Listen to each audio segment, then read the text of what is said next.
Okay okay fine. അപ്പൊ നമുക്ക് എന്തായാലും ഒരു കഴിഞ്ഞ ഒരു 3 വർഷത്തെ ക്വസ്റ്റ്യൻ പേപ്പേഴ്സ് അതിൽ നിന്നുള്ള എല്ലാ ചോദ്യങ്ങളും നമ്മൾ ഇൻക്ലൂഡ് ചെയ്തിട്ടുണ്ട്. സോ നമുക്ക് ചോദ്യങ്ങളിലേക്ക് പോകാം. ബാക്കിയുള്ളവർ പതിയെ ജോയിൻ ആകട്ടെ. യെസ് ഓക്കെ, ഫസ്റ്റ് ക്വസ്റ്റ്യൻ നോക്കിക്കേ. Which of the following is true about MM model? Modigliani and Miller model ആണ് ഈ MM മോഡൽ എന്ന് പറയുന്ന ഷോർട്ട് ഫോമിൽ അവർ ഇൻഡിക്കേറ്റ് ചെയ്യുന്നത്. സോ MM മോഡലുമായിട്ട് ബന്ധപ്പെട്ട് ട്രൂ ആയിട്ടുള്ള സ്റ്റേറ്റ്മെന്റ് ഏതാണ്? Share price goes up if dividend is paid. Share prices goes down if dividend is not paid. Market value is unaffected by dividend policy. All of the above. ഇതിൽ ഏതാണ് MM മോഡലുമായിട്ട് relate ചെയ്തിട്ട് ശരിയായിട്ടുള്ള statement?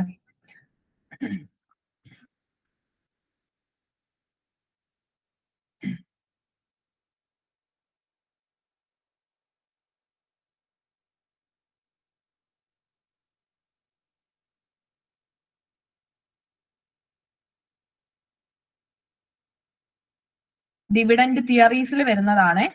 Dividend തിയറീസിൽ വരുന്നതാണ് Jordens മോഡലും വോൾട്ടേഴ്സ് മോഡലും MM അപ്രോച്ചും ഒക്കെ. Okay, option B ആണോ ഈ മോഡിഗ്ലാനി ആൻഡ് മില്ലർ അപ്രോച്ച് എന്ന് പറയുന്നത്? ഇത് നമുക്ക് ക്യാപിറ്റൽ സ്ട്രക്ചർ തിയറിയിലും വരും, ഡിവിഡൻഡ് തിയറീസിലും വരും. ഇത് വളരെ ഇമ്പോർട്ടന്റ് ആണ്. ഡിവിഡൻഡ് തിയറീസും ക്യാപിറ്റൽ സ്ട്രക്ചർ തിയറീസും ഉറപ്പായിട്ടും എക്സാമിന് ചോദിക്കും. അപ്പൊ ഇതില് നമ്മുടെ ഡിവിഡൻഡ് തിയറീസിൽ പറയുന്നത് ഡിവിഡൻഡും നമ്മളുടെ ഷെയർ പ്രൈസ് അല്ലെങ്കിൽ ഫേമിന്റെ വാല്യൂവും തമ്മിലുള്ള റിലേഷനാണ്. ഇപ്പം വോൾട്ടേഴ്സ് മോഡലും ജോർഡൻസ് മോഡലും MM അപ്രോച്ചും ഇതൊക്കെ ഓരോരുത്തരുടെ വ്യൂ പോയിന്റ്സ് ആണ് പറയുന്നത്. ഇവിടെ ഈ ഡിവിഡൻഡ് തിയറീസിലെ MM മോഡൽ അല്ലെങ്കിൽ മോഡിഗ്ലാനി ആൻഡ് മില്ലർ അപ്രോച്ചിൽ പറയുന്നത് ഡിവിഡൻഡ് എന്ന് പറയുന്നത് നമ്മുടെ ഷെയർ പ്രൈസുമായിട്ട് ഒരു ബന്ധവും ഇല്ല. അതായത് നമ്മുടെ ഫേമിന്റെ വാല്യൂ, നമ്മളുടെ ബിസിനസ് അല്ലെങ്കിൽ നമ്മുടെ കമ്പനിയുടെ മാർക്കറ്റ് വാല്യൂ എന്ന് പറയുന്നത് എന്തിനെയാ? നമ്മുടെ ഷെയറുകളുടെ വിലയാണ് അല്ലെ, നമ്മുടെ ഷെയർ പ്രൈസാ. അപ്പൊ നമ്മുടെ കമ്പനിയുടെ ഷെയർ പ്രൈസ് കൂടിയാൽ നമ്മുടെ കമ്പനിയുടെ വാല്യൂ കൂടി എന്ന് നമുക്ക് പറയാം. നമ്മുടെ ഷെയർ പ്രൈസ് കുറഞ്ഞാൽ ആ കമ്പനിയുടെ വാല്യൂ കുറഞ്ഞു എന്ന് പറയാം. അപ്പൊ ഇവിടെ ഈ ഒരു MM മോഡല്, ഡിവിഡൻഡ് തിയറീസിലെ MM മോഡലിൽ പറയുന്നത് ഡിവിഡൻഡ് പോളിസിയും ഫേമിന്റെ മാർക്കറ്റ് വാല്യൂവും തമ്മിൽ ഒരു ബന്ധവും ഇല്ലെന്നുള്ളതാണ്. അതായത്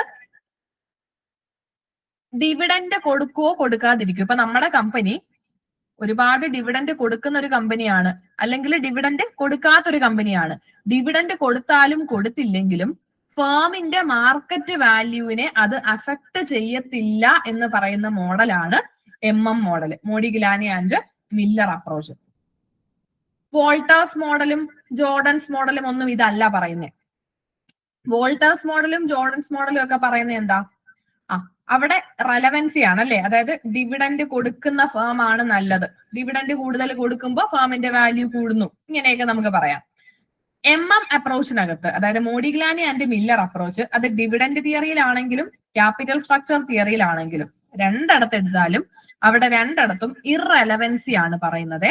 അതായത് ഫേമിന്റെ ഡിവിഡൻഡ് പോളിസിയും മാർക്കറ്റ് വാല്യൂവും തമ്മിൽ ഒരു ബന്ധവും ഇല്ല.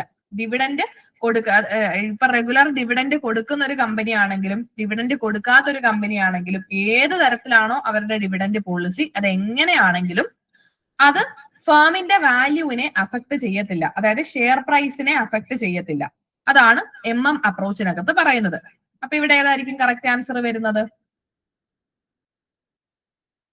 യെസ്, ഓപ്ഷൻ സി ആണ് ഇവിടുത്തെ correct answer. Market value is unaffected by dividend policy. അത് എപ്പോഴും ഓർക്കുക. MM മോഡൽ അല്ലെങ്കിൽ MM അപ്രോച്ച് അല്ലെങ്കിൽ മോഡിഗ്ലാനി ആൻഡ് മില്ലർ അപ്രോച്ച് എന്ന് ഡിവിഡൻഡ് തിയറിയിൽ കണ്ടാലും ക്യാപിറ്റൽ സ്ട്രക്ചർ തിയറിയിൽ കണ്ടാലും എവിടെ കണ്ടാലും ഇത് ഇറെലവൻസിയാ പറയുന്നത്. അതായത് ഈ ഡിവിഡൻഡ് പോളിസിയും ഫേമിന്റെ വാല്യൂവും തമ്മിൽ ഒരു ബന്ധവുമില്ല, അല്ലെങ്കിൽ ക്യാപിറ്റൽ സ്ട്രക്ചറും ഫേമിന്റെ വാല്യൂവും തമ്മിൽ ഒരു ബന്ധവും ഇല്ല എന്നുള്ളതാണ് MM അപ്രോച്ചിനകത്ത് പറയുന്നത്. ഓക്കെ, നെക്സ്റ്റ് ചോദ്യം നോക്കിക്കേ. In net income approach, which one is incorrect? ഈ നെറ്റ് ഇൻകം അപ്രോച്ച് എന്നൊക്കെ പറയുന്നത് നമ്മളുടെ ക്യാപിറ്റൽ സ്ട്രക്ചർ തിയറീസ് ആണ്. ക്യാപിറ്റൽ സ്ട്രക്ചർ തിയറീസ് ആണ് നെറ്റ് ഇൻകം അപ്രോച്ചും നെറ്റ് ഓപ്പറേറ്റിംഗ് ഇൻകം അപ്രോച്ചും. അവിടെയും ഉണ്ട് ഒരു MM അപ്രോച്ച്. അപ്പൊ ഈ നെറ്റ് ഇൻകം അപ്രോച്ചില് ചോദ്യം കണ്ടോ, വിച്ച് വൺ ഈസ് ഇൻകറക്റ്റ് എന്നാ ചോദിച്ചേക്കുന്നത്. ഇൻകറക്റ്റ്, തെറ്റായിട്ടുള്ള സ്റ്റേറ്റ്മെന്റ് ഏതാണെന്നാ ചോദിച്ചേക്കുന്നത്. നോക്കിക്കേ, കോസ്റ്റ് ഓഫ് ഡെപ്റ്റ് is less than cost of equity, there are no corporate taxes, debt do not change the risk perception of investors, none of the above. Net income അപ്രോച്ചിൽ ഇതിൽ തെറ്റായിട്ടുള്ള statement ഏതാണ്?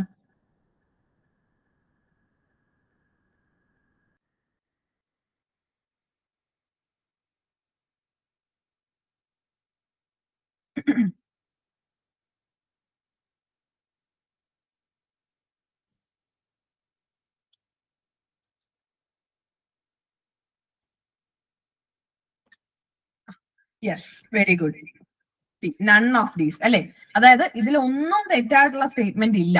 അതായത് ഇത് മൂന്നും ശരിയായിട്ടുള്ള സ്റ്റേറ്റ്മെന്റുകളാണ്. നമുക്കറിയാം നെറ്റ് ഇൻകം അപ്രോച്ച് എന്ന് പറയുന്നത് ക്യാപിറ്റൽ സ്ട്രക്ചർ തിയറി ആണ് അല്ലെ. ക്യാപിറ്റൽ സ്ട്രക്ചർ തിയറി, അതായത് net income approach David Durand ആണ് ഈ ഒരു നെറ്റ് ഇൻകം അപ്രോച്ച് കൊണ്ടുവന്നത്. ഈ ഒരു അപ്രോച്ചിൽ പറയുന്നത് റെലവൻസി, അതായത് ക്യാപിറ്റൽ സ്ട്രക്ചറും ഫേമിന്റെ വാല്യൂവും തമ്മിൽ ബന്ധമുണ്ട്. ക്യാപിറ്റൽ സ്ട്രക്ചർ നമ്മുടെ ഷെയറിനെ അഫക്ട് ചെയ്യും, ഷെയർ പ്രൈസിനെ അഫക്ട് ചെയ്യും, അല്ലെങ്കിൽ നമ്മുടെ ഫേമിന്റെ മാർക്കറ്റ് വാല്യൂവിനെ അഫക്ട് ചെയ്യും എന്നുള്ളതാണ് നെറ്റ് ഇൻകം അപ്രോച്ച്.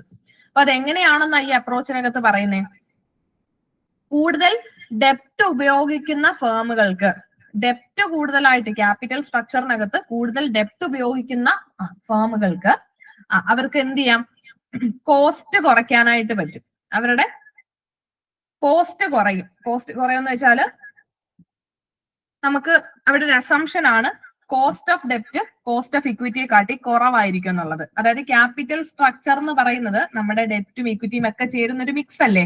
അപ്പൊ നമ്മുടെ ക്യാപിറ്റൽ സ്ട്രക്ചറിന്റെ അകത്ത് ഡെപ്റ്റ് കൂടുതൽ ഉപയോഗിച്ച് ഇക്വിറ്റി കുറച്ചു കഴിഞ്ഞാൽ നമ്മുടെ ഓവറോൾ കോസ്റ്റ് ഓഫ് ക്യാപിറ്റൽ കുറയും, ദെയർബൈ നമ്മുടെ ഫേമിന്റെ വാല്യൂ കൂടും. അതാണ് നെറ്റ് ഇൻകം അപ്രോച്ചിൽ പറയുന്നത്. അപ്പോൾ ക്യാപിറ്റൽ സ്ട്രക്ചർ ഫേമിന്റെ വാല്യൂവിനെ അഫക്ട് ചെയ്യും. ഇവിടെ പറയുന്നത് എന്താ, ക്യാപിറ്റൽ സ്ട്രക്ചറിനകത്ത് ഡെപ്റ്റ് കൂടുതലായിട്ട് ഉപയോഗിക്കുക, ഇക്വിറ്റി കുറയ്ക്കണം. എന്തുകൊണ്ടാ? അതിന്റെ റീസൺ പറഞ്ഞ എന്താ, കോസ്റ്റ് ഓഫ് ഡെപ്റ്റ് is lower than cost of equity. ഡെപ്റ്റിന് നമ്മൾ കടം എടുക്കുന്നതിന് നമ്മൾ ഒരു ലോൺ എടുത്തു, ഈ ലോണിന് ഇൻട്രസ്റ്റ് കൊടുക്കണം. ഈ ലോൺ എടുക്കുന്നതിന് പകരം നമ്മൾ കുറച്ച് ഷെയറുകൾ ഇഷ്യൂ ചെയ്തിട്ട് ആൾക്കാരിൽ നിന്ന് പൈസ വാങ്ങി, അത് ഇക്വിറ്റിയാ. ഇക്വിറ്റി ഷെയറുകൾ ഇഷ്യൂ ചെയ്തു. ഈ ഇക്വിറ്റി ഷെയർ ഹോൾഡേഴ്സിന് എന്ത് കൊടുക്കണം? ഡിവിഡൻഡ് കൊടുക്കണം. അപ്പൊ ഇക്വിറ്റി ഷെയർ ഹോൾഡേഴ്സിന് കൊടുക്കുന്ന ഡിവിഡൻഡ് ആണ് കോസ്റ്റ് ഓഫ് ഇക്വിറ്റി. ഇനി നമ്മൾ കടം എടുത്തപ്പോ അവിടെ കൊടുക്കേണ്ട ഇൻട്രസ്റ്റ് ആണ് കോസ്റ്റ് ഓഫ് ഡെപ്റ്റ്. എപ്പോഴും കോസ്റ്റ് ഓഫ് ഡെപ്റ്റ് കോസ്റ്റ് ഓഫ് ഇക്വിറ്റിയെ കാട്ടി കുറവായിരിക്കും. കാരണം നമുക്ക് കടം എടുക്കുമ്പോൾ ഫ്ലോട്ടേഷൻ കോസ്റ്റ് ഒന്നും വരത്തില്ല. അതായത് ഷെയറുകൾ ഇഷ്യൂ ചെയ്യുന്നതുമായിട്ട് ബന്ധപ്പെട്ട് നമുക്ക് കുറെ ചെലവുകളുണ്ട്.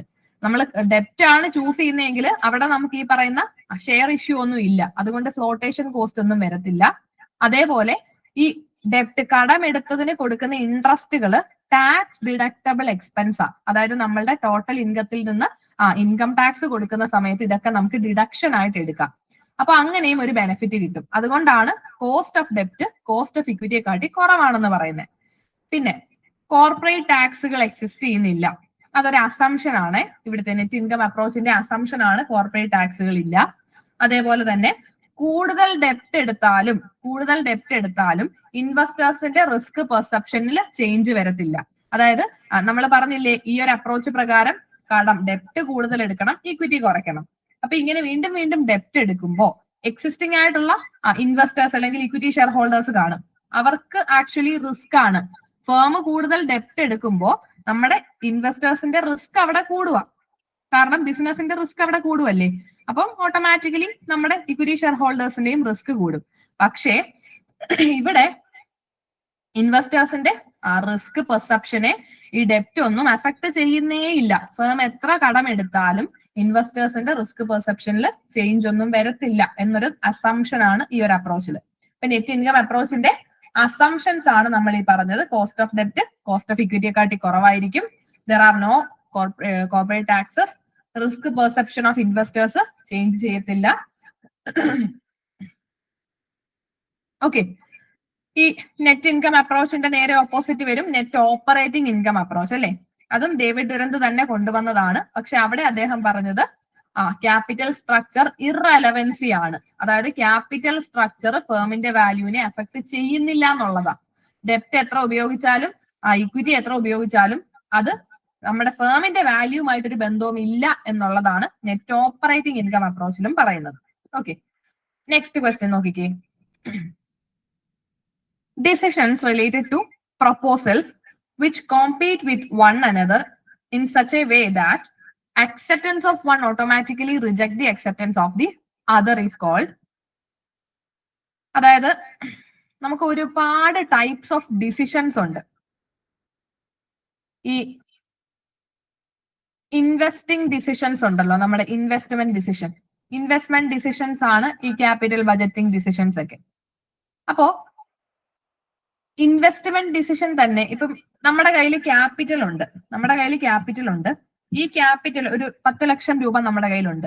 ഈ 10 ലക്ഷം ക്യാപിറ്റലിനെ എങ്ങനെ ബജറ്റ് ചെയ്യുന്നു, എങ്ങനെ എന്തിലേക്കൊക്കെ ഇൻവെസ്റ്റ് ചെയ്യണം, അതാണ് ഈ ക്യാപിറ്റൽ ബജറ്റിംഗ് ഡിസിഷൻ അല്ലെങ്കിൽ ഇൻവെസ്റ്റ്മെന്റ് ഡിസിഷൻ. ഇൻവെസ്റ്റ്മെന്റ് ഡിസിഷൻ എന്ന് പറഞ്ഞാൽ ക്യാപിറ്റൽ ബജറ്റിംഗ് ആണ്. അതായത് നമ്മുടെ കയ്യിലിരിക്കുന്ന 10 ലക്ഷം രൂപ കമ്പനിയുടെ ക്യാപിറ്റൽ എന്തിലേക്കൊക്കെ ഇടണം, എന്തിലേക്കൊക്കെ ഇൻവെസ്റ്റ് ചെയ്യണം. പല പ്രോജക്റ്റുകൾ നമ്മുടെ മുന്നിൽ കാണും. അപ്പൊ ഇതില് ഏത് പ്രോജക്റ്റിലേക്ക് ഇൻവെസ്റ്റ് ചെയ്യണം, അപ്പൊ അങ്ങനെ പല തരത്തിലുള്ള ഡിസിഷൻസ് എടുക്കണം. അപ്പൊ ഈ ഡിസിഷൻസിനെ നമ്മൾ പല പേരുകൾ പറയും അല്ലെ. പല തരത്തിലുള്ള ഡിസിഷൻസ് ഉണ്ട്. ക്യാപിറ്റൽ ബജറ്റിംഗ് ഡിസിഷൻ അതിനെ കോമൺ ആയിട്ട് പറയുന്നതും അതിന്റെ അണ്ടറിൽ വരുന്ന ടൈപ്സ് ആണ് capital rationing decision, accept or reject decision, mutually exclusive decision എന്നൊക്കെ പറയുന്നത്. അപ്പൊ നമ്മുടെ ചോദ്യം നോക്കിക്കേ. Decision related to proposal which compete with one another. അതായത് നമ്മുടെ മുന്നിൽ കുറെ പ്രൊപ്പോസലുകളുണ്ട്. അതായത് ഈ 10 ലക്ഷം രൂപ നമുക്ക് ഇൻവെസ്റ്റ് ചെയ്യാൻ പല പല മാർഗങ്ങൾ നമ്മുടെ മുന്നിലുണ്ട്. അപ്പൊ അതിന്റെ പ്രത്യേകത, ഒന്നിനെ ആക്സെപ്റ്റ് ചെയ്യുമ്പോൾ മറ്റേത് ഓട്ടോമാറ്റിക്കലി റിജക്റ്റ് ആയി പോകും. അങ്ങനെയുള്ള ഡിസിഷൻസിനെ നമ്മൾ എന്ത് പേരാ പറയുന്നേ? അങ്ങനെയുള്ള ഡിസിഷൻസിനെ പറയുന്ന പേരെന്താന്ന് പറയാമോ?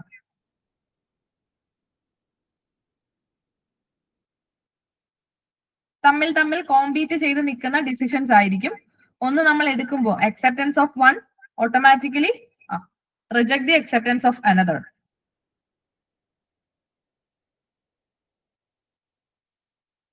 അക്സെപ്റ്റ് റിജക്ട് അല്ല, അവിടെ മ്യൂച്വലി എക്സ്ക്ലൂസീവ് ഡിസിഷൻസ് ആണ് കേട്ടോ. Mutually exclusive decision.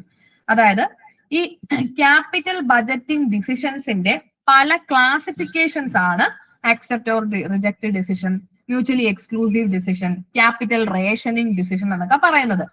അപ്പൊ ഇതൊക്കെ ക്യാപിറ്റൽ ബജറ്റിംഗ് ഡിസിഷൻസിന്റെ ടൈപ്സ് ആണ് കേട്ടോ. അതായത് നമ്മുടെ കയ്യിലിരിക്കുന്ന ക്യാപിറ്റല് നമ്മൾ പല പല പല കാര്യങ്ങളിലേക്ക് ബജറ്റ് ചെയ്യുവാണ് അല്ലെ. നമ്മുടെ കയ്യിൽ 10 ലക്ഷം ഉണ്ട്. നമ്മൾ അതിൽ നിന്ന് 2 ലക്ഷം പ്രോജക്ട് എയിലേക്ക് ഇടുന്നു, പിന്നെ ഒരു 5 ലക്ഷം പ്രോജക്ട് ബിയിലേക്ക് ഇടുന്നു. അങ്ങനെ നമ്മുടെ കയ്യിലിരിക്കുന്ന ക്യാപിറ്റലിനെ പല പല കാര്യങ്ങളിലേക്ക് ബജറ്റ് ചെയ്ത് വെക്കുക. അപ്പം ഈ പല പല പ്രൊജക്റ്റുകൾ നമ്മുടെ മുന്നിലുണ്ടെങ്കിലും ഇതിനെയൊക്കെ നമ്മൾ ഒരുപാട് ഓൾട്ടർനേറ്റീവ്സ് കാണും. അപ്പൊ അതിൽ നിന്ന് സെലക്ട് ചെയ്യണം, തിരഞ്ഞെടുക്കണം അല്ലെ. അപ്പൊ ഈ ഡിസിഷൻസ് പല തരത്തിൽ നമുക്ക് എടുക്കാം. ക്യാപിറ്റൽ റേഷനിങ് ഡിസിഷൻ എപ്പോഴാണ് എടുക്കുന്നതെന്ന് അറിയാമോ? അതും വേണമെങ്കിൽ ഒരു ചോദ്യമായിട്ട് വരാം. ക്യാപിറ്റൽ റേഷനിങ് ഡിസിഷൻ എന്ന് പറഞ്ഞാല് ഇപ്പൊ നമ്മുടെ കയ്യില് ക്യാപിറ്റൽ കുറവാ, അതായത് ആകെ 5 ലക്ഷം രൂപയേ ഉള്ളൂ. ഈ ക്യാപിറ്റൽ ലിമിറ്റഡ് ആണെങ്കിൽ ഈ ഉള്ള പൈസ നമ്മൾക്ക് ഓരോന്നിലേക്കും അതിനെ ചുരുക്കി ഓരോ കാര്യങ്ങളിലേക്കും എങ്ങനെ ഉള്ളത് കൊണ്ട് എങ്ങനെ അഡ്ജസ്റ്റ് ചെയ്ത് ഇൻവെസ്റ്റ് ചെയ്യാം, അതാണ് capital rationing decision. Accept or reject decision എന്ന് പറഞ്ഞാൽ അവിടെ നമുക്കൊരു ക്രൈറ്റീരിയ കാണും. ഇപ്പം നമ്മുടെ മുന്നിൽ പല പ്രൊജക്ടുകളുണ്ട്, പ്രൊജക്ട് ABCDE, ഇതിൽ ഒരെണ്ണം വേണം നമുക്ക് അക്സെപ്റ്റ് ചെയ്യണമെങ്കിൽ. ഇതിൽ ഏത് അക്സെപ്റ്റ് ചെയ്യുമെന്ന് ചോദിച്ചാൽ ഈ അക്സെപ്റ്റ് റിജക്ട് ഡിസിഷനിൽ നമുക്കൊരു ക്രൈറ്റീരിയ കാണും. അതായത് നമുക്ക് 10% റിട്ടേൺ കിട്ടുന്ന പ്രൊജക്ടിനെ മതി, അതാണ് നമ്മുടെ ക്രൈറ്റീരിയ. അപ്പൊ നമ്മൾ ഈ 5 പ്രൊജക്ട് ABCDE 5 നോക്കും. ഇതിൽ നിന്ന് 10% റിട്ടേൺ കിട്ടുന്നതിനെ എല്ലാം അക്സെപ്റ്റ് ചെയ്യും, അല്ലാത്തതിനെ ഒക്കെയും റിജക്ട് ചെയ്യും. അതാണ് അക്സെപ്റ്റ് ഓർ റിജക്ട് ഡിസിഷൻ. ഇപ്പൊ ഇവിടെ ഒന്നിനെ അക്സെപ്റ്റ് ചെയ്യുമ്പോൾ മറ്റൊന്നുമായിട്ട് ഒരു ബന്ധവും ഇല്ല, അപ്പുറത്തിരിക്കുന്നതിനെ നോക്കണ്ട, 10% return, that is our criteria. ആ ക്രൈറ്റീരിയ ഫുൾഫിൽ ചെയ്യുന്നുണ്ടോ, എടുക്കാം. ഇനി അടുത്തത് പ്രൊജക്ട് ബി, ഈ ക്രൈറ്റീരിയ ഫുൾഫിൽ ചെയ്യുന്നുണ്ടെങ്കിൽ എടുക്കാം. പ്രൊജക്ടുകൾ തമ്മിൽ നമ്മൾ നോക്കേണ്ട ആവശ്യമില്ല. ഇനി അടുത്ത ടൈപ്പാണ് മ്യൂച്വലി എക്സ്ക്ലൂസീവ് ഡിസിഷൻ. അതാണ് തമ്മിൽ കോമ്പീറ്റ് ചെയ്യുന്നത്.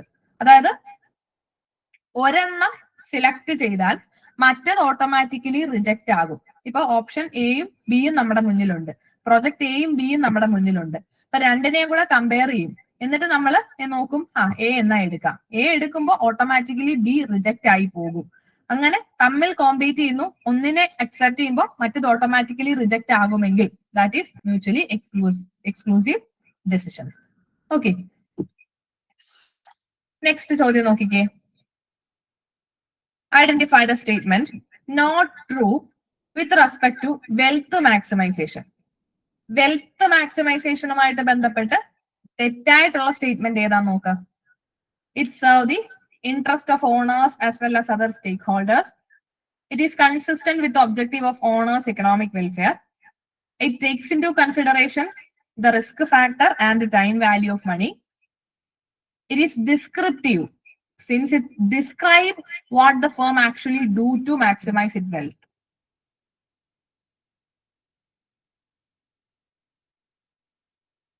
ഇതിൽ തെറ്റായിട്ടുള്ള സ്റ്റേറ്റ്മെന്റ് ഏതാണ്? വായിച്ചു നോക്കിയാൽ നമുക്ക് പെട്ടെന്ന് മനസ്സിലാകുമല്ലോ.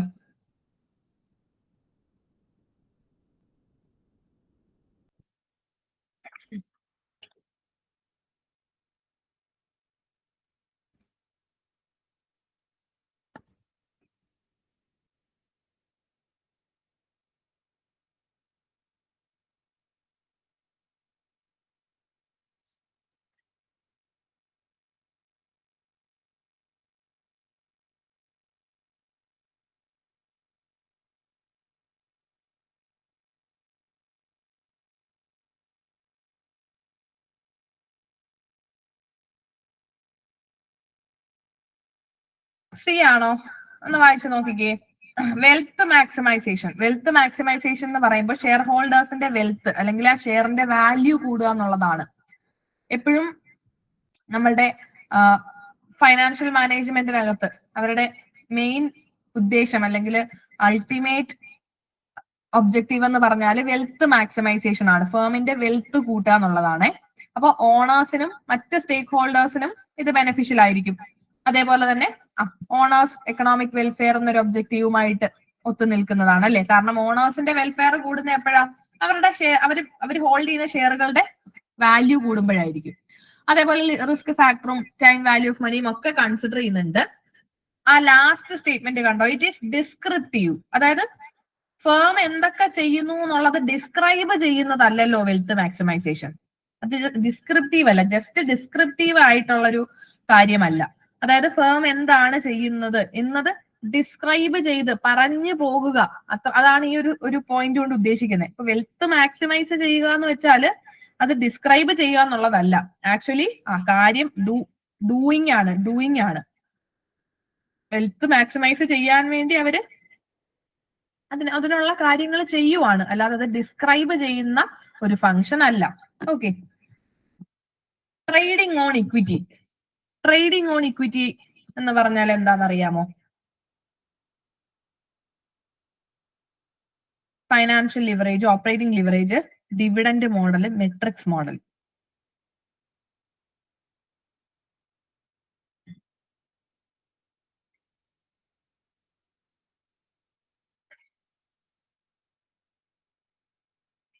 ട്രേഡിംഗ് ഓൺ ഇക്വിറ്റി എന്ന് പറഞ്ഞാൽ ആക്ച്വലി ഇത്രയേ ഉള്ളൂ. ഡെപ്റ്റ് ഉപയോഗിച്ചുകൊണ്ട് ഇക്വിറ്റി ഷെയർ ഹോൾഡേഴ്സിന്റെ റിട്ടേൺ കൂട്ടുക, അതാണ് trading on equity. Equity share ഹോൾഡേഴ്സിന്റെ റിട്ടേൺ കൂട്ടാനായിട്ട് നമ്മൾ എന്ത് ചെയ്യുന്നു? ക്യാപിറ്റൽ സ്ട്രക്ചറിൽ ഡെപ്റ്റ് കൂടെ യൂസ് ചെയ്യുന്നു. നമ്മുടെ ക്യാപിറ്റൽ സ്ട്രക്ചറിലുള്ള ഡെപ്റ്റ്, നമ്മുടെ ക്യാപിറ്റൽ സ്ട്രക്ചറിൽ ഡെപ്റ്റ് കൂടുതൽ അല്ലെങ്കിൽ ബോറോഡ് ഫണ്ടുകൾ നമ്മൾ എന്ത് ചെയ്യുന്നു? കൂടുതലായിട്ടും യൂസ് ചെയ്യും. എന്തിനു വേണ്ടിയിട്ടാ? ഇക്വിറ്റി ഷെയർ ഹോൾഡേഴ്സിന് കൂടുതൽ ഏർണിങ്സ് കിട്ടാൻ, ഏർണിംഗ് പെർ ഷെയർ ഒക്കെ കൂടാനായിട്ട് ബോറോഡ് ഫണ്ട് ഉപയോഗിക്കുന്നതിനെയാണ് ട്രേഡിംഗ് ഓൺ ഇക്വിറ്റി എന്ന് പറയുന്നത്. അപ്പൊ അതിനുവേണ്ടി നമ്മുടെ ക്യാപിറ്റൽ സ്ട്രക്ചറിൽ നമുക്ക് എന്ത് ചെയ്യാം? കൂടുതൽ ബോറോഡ് ഫണ്ട് അല്ലെങ്കിൽ ഡെപ്റ്റ് കൂട്ടാം. ക്യാപിറ്റൽ സ്ട്രക്ചറിൽ ഉള്ള ഡെപ്റ്റ് കണ്ടന്റിനെയാണ് ഫൈനാൻഷ്യൽ ലിവറേജ് എന്ന് പറയുന്നത് കേട്ടോ. ഫൈനാൻഷ്യൽ ലിവറേജ് എന്ന് പറഞ്ഞാൽ ഓവറോൾ ക്യാപിറ്റൽ, ടോട്ടൽ ക്യാപിറ്റലില് ഡെപ്റ്റ് കണ്ടന്റ്, ടോട്ടൽ ക്യാപിറ്റലിലുള്ള ഡെപ്റ്റ് കണ്ടന്റ് ആണ് ഫൈനാൻഷ്യൽ ലിവറേജ്. അതായത് ഇപ്പൊ എന്റെ കമ്പനിക്ക് 10 ലക്ഷം രൂപയാണ് ക്യാപിറ്റൽ, അതിലെ 8 ലക്ഷം ഇക്വിറ്റി ഷെയർസ് ഇഷ്യൂ ചെയ്തുകൊണ്ട് എന്ത് ചെയ്തു, റൈസ് ചെയ്തു. ബാക്കി 2 ലക്ഷം ഞാൻ എന്ത് ചെയ്തതാ, കടം എടുത്തതാ. അപ്പൊ ആ 2 ലക്ഷമാണ് എന്റെ ഞാൻ ഡെപ്റ്റ് കമ്പോണന്റ്. എന്റെ ടോട്ടൽ 10 ലക്ഷം ക്യാപിറ്റൽ സ്ട്രക്ചറിൽ 8 ലക്ഷം ഇക്വിറ്റിയും 2 ലക്ഷം എന്താ, ഡെപ്റ്റും ആണ്. അപ്പൊ ആ ഡെപ്റ്റ് പോർഷനെ നമ്മൾ ഫൈനാൻഷ്യൽ ലിവറേജ് എന്ന് പറയും. ഈ ഡെപ്റ്റ് പോർഷൻ ഉപയോഗിച്ചുകൊണ്ട് ഇപ്പുറത്തുള്ള ഇക്വിറ്റി ഷെയർ ഹോൾഡേഴ്സിന്റെ റിട്ടേൺ കൂട്ടാൻ നോക്കുക. അതാണ് trading on equity. Okay, next നോക്കിക്കേ.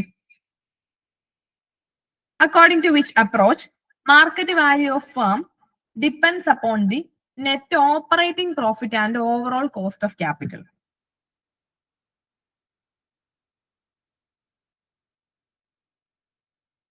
അതായത് ഏത് അപ്രോച്ച് പ്രകാരമാണ് ഒരു ഫേമിന്റെ മാർക്കറ്റ് വാല്യൂ ഓപ്പറേറ്റിംഗ് പ്രോഫിറ്റിന്റെ ബേസിലാണ് ഉണ്ടാകുന്നത്? ഫേമിന്റെ മാർക്കറ്റ് വാല്യൂ എന്ന് പറയുന്നത് ഓപ്പറേറ്റിംഗ് പ്രോഫിറ്റിന്റെ ബേസിലാണ്, അല്ലാതെ നമ്മളുടെ ക്യാപിറ്റൽ സ്ട്രക്ചറിന്റെ ബേസിലല്ല. അത് നെറ്റ് ഓപ്പറേറ്റിംഗ് ഇൻകം തിയറി ആണ് കേട്ടോ. നെറ്റ് ഓപ്പറേറ്റിംഗ് ഇൻകം, നമ്മള് ക്യാപിറ്റൽ സ്ട്രക്ചർ തിയറീസ് പറഞ്ഞില്ലേ, അതില് നെറ്റ് ഇൻകം അപ്രോച്ചിനകത്ത് നമ്മൾ പറഞ്ഞു അത് റെലവൻസി ആണ്. അതായത് ക്യാപിറ്റൽ സ്ട്രക്ചർ നമ്മളുടെ ഫേമിന്റെ വാല്യൂ, മാർക്കറ്റ് വാല്യൂവിനെ അഫക്ട് ചെയ്യും. കൂടുതൽ ഡെപ്റ്റ് ഉപയോഗിച്ചാൽ മതി, കൂടുതൽ ഡെപ്റ്റ് ഉപയോഗിക്കുമ്പോൾ നമ്മളുടെ ഫേമിന്റെ മാർക്കറ്റ് വാല്യൂ കൂടും. അതാണ് നെറ്റ് ഇൻകം അപ്രോച്ച്. ഇനി മോഡിഗ്ലാനി ആൻഡ് മില്ലർ അപ്രോച്ച്, MM അപ്രോച്ചിനകത്ത് നമ്മൾ പഠിക്കുന്നത് എന്താ, ഇറലവൻസിയ.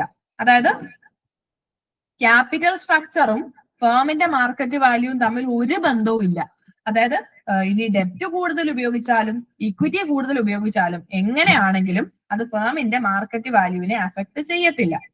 ഇനി നെറ്റ് ഓപ്പറേറ്റിംഗ് ഇൻകം തിയറിയിൽ പറയുന്നത് ഒരു ഫേമിന്റെ മാർക്കറ്റ് വാല്യൂ എന്ന് പറയുന്നത് എന്തിനെ ബേസ് ചെയ്തിട്ടാണ്, അവരുടെ ഓപ്പറേറ്റിംഗ് പ്രോഫിറ്റിനെ ബേസ് ചെയ്തിട്ടാ, അല്ലാതെ അവരുടെ ക്യാപിറ്റൽ സ്ട്രക്ചറിനെ ബേസ് ചെയ്തിട്ടല്ല. അതും ഇറലവൻസിയാ പറയുന്നത്. അതായത് ഒരു ഫേമിന്റെ മാർക്കറ്റ് വാല്യൂ എന്ന് പറയുന്നത് ഓപ്പറേറ്റിംഗ് പ്രോഫിറ്റ്, അതായത് അവർക്ക് അവരുടെ ഡേ ടു ഡേ ബിസിനസ് ഓപ്പറേഷൻസിൽ നിന്ന് കിട്ടുന്ന പ്രോഫിറ്റിനെ ബേസ് ചെയ്തിട്ടാണ്. അതായത് ഓപ്പറേറ്റിംഗ് പ്രോഫിറ്റ് കൂടിയാൽ മാർക്കറ്റ് വാല്യൂവും കൂടും, അല്ലാതെ ക്യാപിറ്റൽ സ്ട്രക്ചറിനകത്ത് ഡെപ്റ്റോ ഇക്വിറ്റിയോ ഉപയോഗിച്ചുകൊണ്ട് ഫേമിന്റെ മാർക്കറ്റ് വാല്യൂ കൂടത്തില്ല. അതാണ് നെറ്റ് ഓപ്പറേറ്റിംഗ് ഇൻകം തിയറി. അപ്പോ ഓപ്പറേറ്റിംഗ് പ്രോഫിറ്റിനെ ഡിപ്പെൻഡ് ചെയ്തിട്ടാണ് മാർക്കറ്റ് വാല്യൂ ഉള്ളത്. അതാണ് നെറ്റ് ഓപ്പറേറ്റിംഗ് ഇൻകം. അതാണ് ഓപ്പറേറ്റിംഗ് എന്നൊരു വാക്ക് അവിടെ വന്നത്. ഓക്കെ, ഇത് കാൽക്കുലേഷൻ ആണ്, നമ്മളുടെ കോസ്റ്റ് ഓഫ് ക്യാപിറ്റലിന്റെ കാൽക്കുലേഷൻ ആണ്. കോസ്റ്റ് ഓഫ് ഡെപ്റ്റ് കണ്ടുപിടിക്കാൻ നമുക്ക് പഠിക്കണം, കോസ്റ്റ് ഓഫ് ഇക്വിറ്റിയുടെ കാൽക്കുലേഷൻ പഠിക്കണം. അതൊക്കെ വളരെ ഇമ്പോർട്ടന്റ് ആണ്. ഈ ഒരു കാൽക്കുലേഷൻ അറിയാമോ? ഇതിന്റെ ഫോർമുല അറിയാമോ? നോക്കിയിട്ടുണ്ടായിരുന്നോ ഇത്? ഇല്ല. ഓക്കെ, നമുക്ക് നോക്കാം.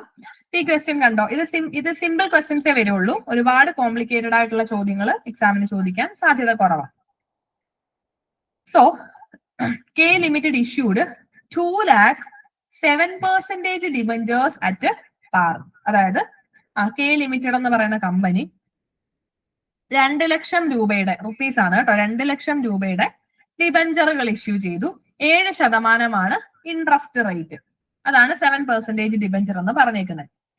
ടാക്സ്, കമ്പനിയുടെ ടാക്സ് റേറ്റ് 30% തന്നിട്ടുണ്ട്.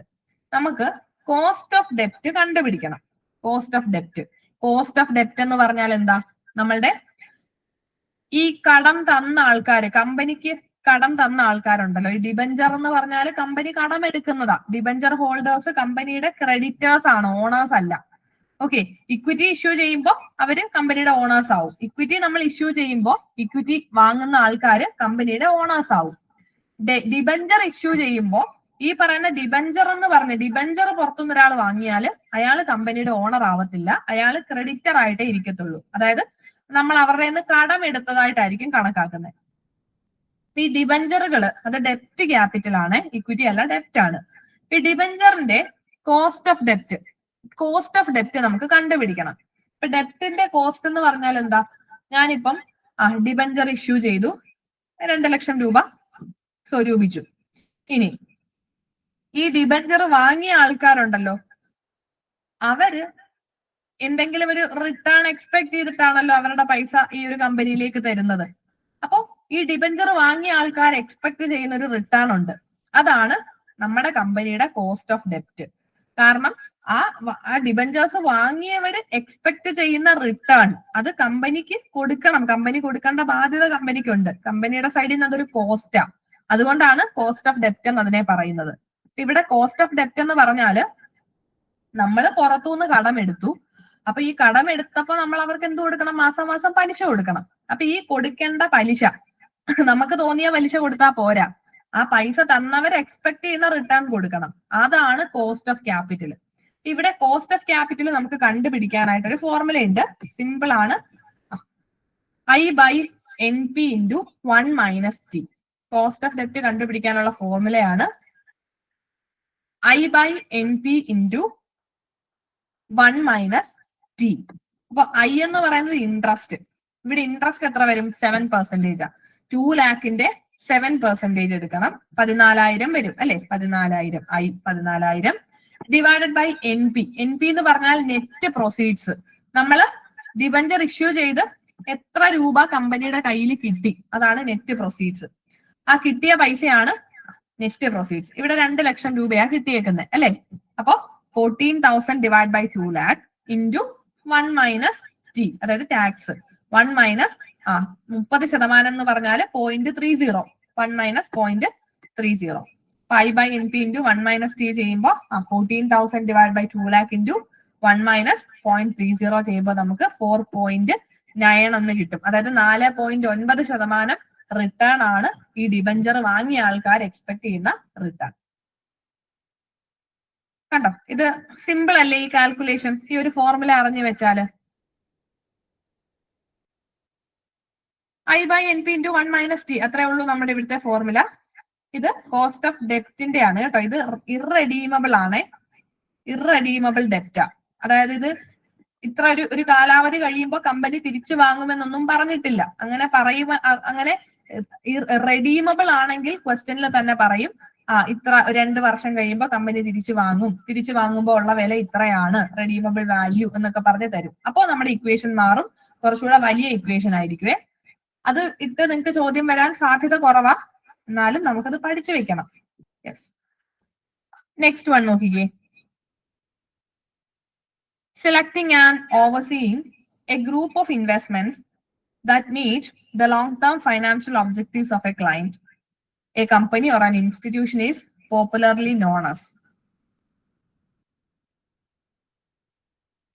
ഒരു ഗ്രൂപ്പ് ഓഫ് ഇൻവെസ്റ്റ്മെന്റുകളെ ഓവർസീ ചെയ്യുന്നതിനെ നമ്മൾ പറയുന്ന പേരെന്തായിരുന്നു?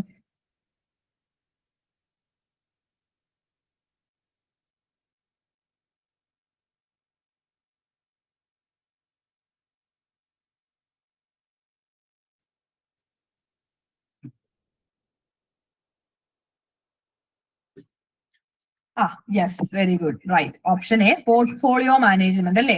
പോർട്ട്ഫോളിയോ എന്ന് പറഞ്ഞാൽ ഗ്രൂപ്പ് ഓഫ് സെക്യൂരിറ്റീസ് ആണ്. ഒരു ഗ്രൂപ്പ് ഓഫ് സെക്യൂരിറ്റീസിനെ പറയുന്ന പേരാണ് പോർട്ട്ഫോളിയോ. ഇപ്പം പല കമ്പനീസ് ഉണ്ട്, അസറ്റ് മാനേജ്മെന്റ് കമ്പനി അല്ലെങ്കിൽ ഈ പോർട്ട്ഫോളിയോ മാനേജ്മെന്റ് കമ്പനീസ് ഒക്കെ ഉണ്ട്. ഈ കമ്പനികളിൽ നമ്മൾ പോയിട്ട് പൈസ ഇൻവെസ്റ്റ് ചെയ്താല് അവര് നമ്മളുടെ ഫണ്ട് എന്ത് ചെയ്യും? ഒരു ഗ്രൂപ്പ് ഓഫ് ഇൻവെസ്റ്റ്മെന്റുകളിലായിട്ട് ഇത് ഇൻവെസ്റ്റ് ചെയ്തിട്ട് അവരത് ഓവർസീ ചെയ്യും. ഏതിലെങ്കിലും നഷ്ടം വരുന്നുണ്ടോ എന്നൊക്കെ നോക്കി അതിനെ ഓവർസീ ചെയ്യും. അതാണ് പോർട്ട്ഫോളിയോ മാനേജ്മെന്റ് എന്ന് പറയുന്നത്. നെക്സ്റ്റ് ചോദ്യം നോക്കിക്കേ. Percentage change in EBIT divided by percentage change in sales is a measure of?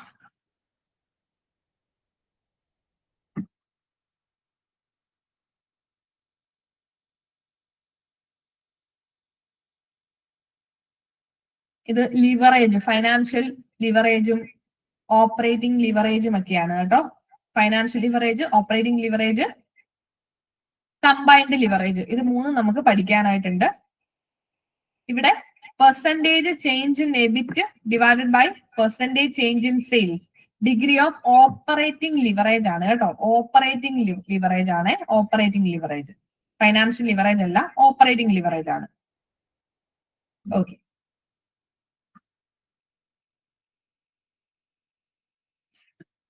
Next one നോക്കിക്കേ. The cause of NPV IRR conflict is attributed to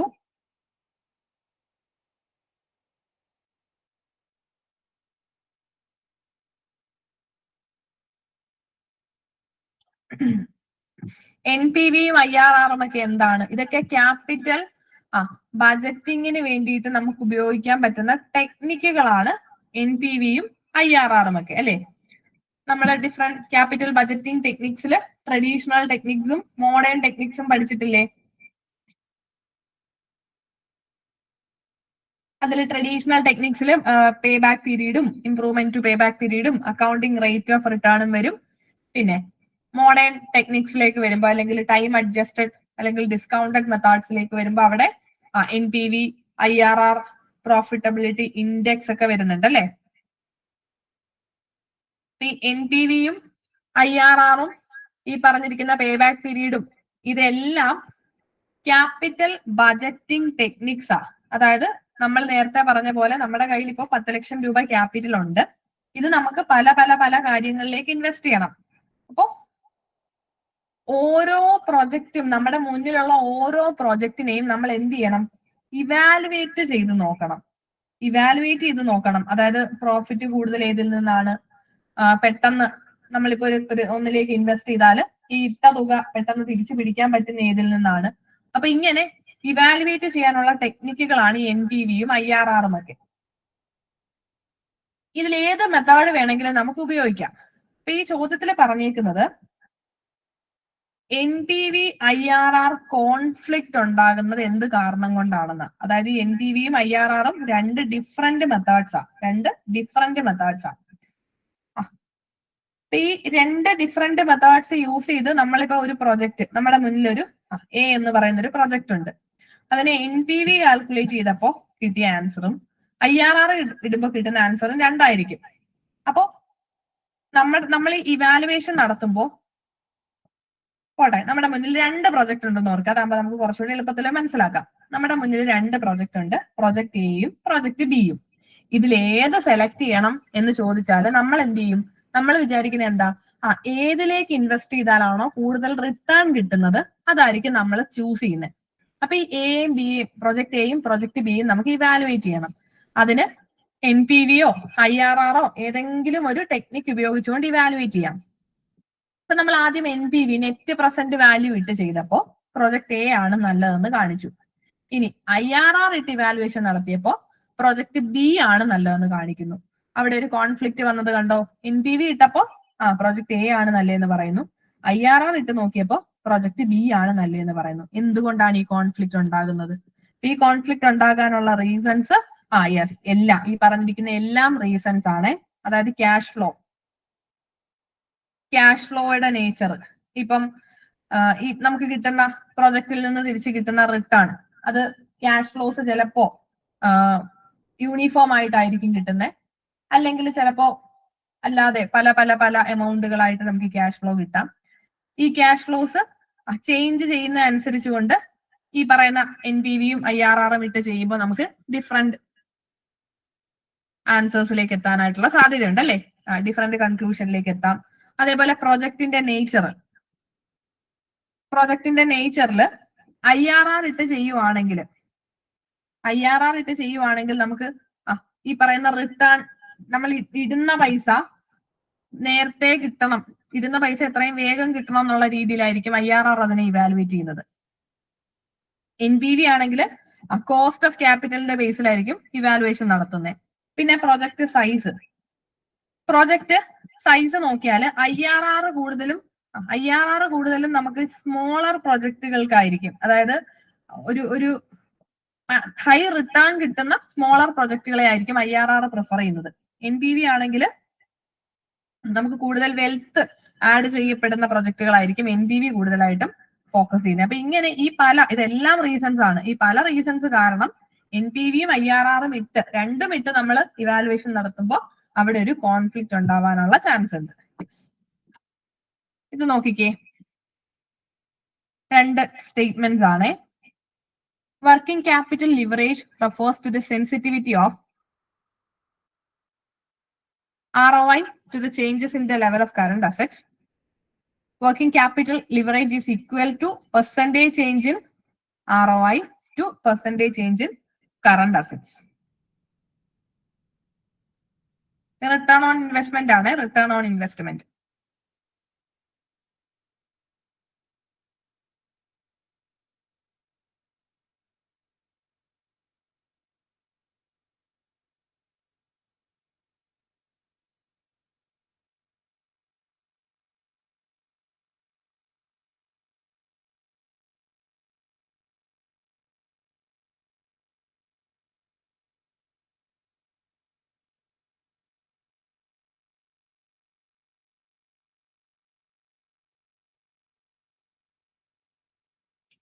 working capital leverage അറിയാമോ?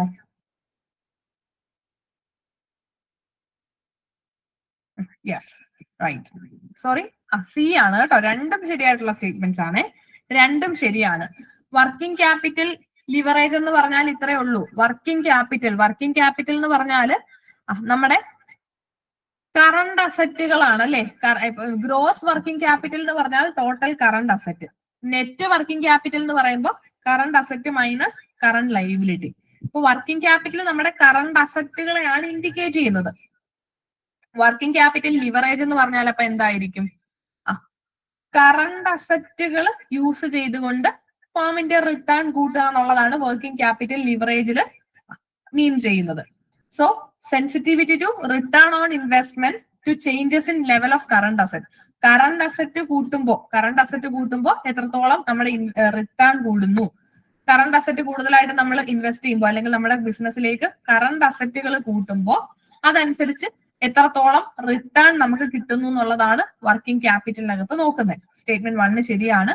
ഇനി working capital leverage is equal two percentage change in return on investment two percentage change in current asset. ഇപ്പൊ working capital leverage എന്ന് പറയുന്നത് എന്താ? അതായത് current അസറ്റിൽ എത്രത്തോളം change ഉണ്ടാകുന്നു അതനുസരിച്ച് റിട്ടേൺ ഓൺ ഇൻവെസ്റ്റ്മെന്റിൽ എത്രത്തോളം ചേഞ്ച് വന്നു. കറണ്ട് അസറ്റിൽ വന്ന ചേഞ്ച് പ്രകാരം അല്ലെങ്കിൽ കറണ്ട് അസറ്റിൽ വന്ന ആ ഒരു ചേഞ്ച് കാരണം നമ്മളുടെ ടോട്ടൽ റിട്ടേൺ എത്രത്തോളം ചേഞ്ച് ആയി, അതാണ് വർക്കിംഗ് ക്യാപിറ്റൽ ലിവറേജിനകത്ത് നോക്കുന്നത്. രണ്ട് സ്റ്റേറ്റ്മെന്റുകളും ഇവിടെ ശരിയാണ്. ഈ ഒരു ചോദ്യം നോക്കിക്കേ, നമ്മൾ തുടക്കത്തിൽ പറഞ്ഞതാ. Net income approach to capital structure theory ആര് പ്രൊപ്പൗണ്ട് ചെയ്തതാണ്? Net income approach to capital structure.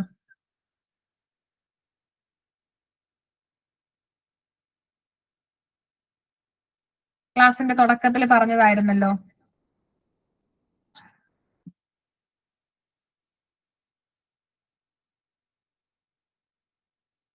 Net income approach Modigliani and Miller ആണോ? മോഡിഗ്ലാനി ആൻഡ് മില്ലർ അപ്രോച്ചിനെ ആ പേര് കൊണ്ട് തന്നെയാണ് അറിയപ്പെടുന്നത്. MM അപ്രോച്ച് എന്ന് പറഞ്ഞത് അതൊരു സെപ്പറേറ്റ് അപ്രോച്ച് ആണ്.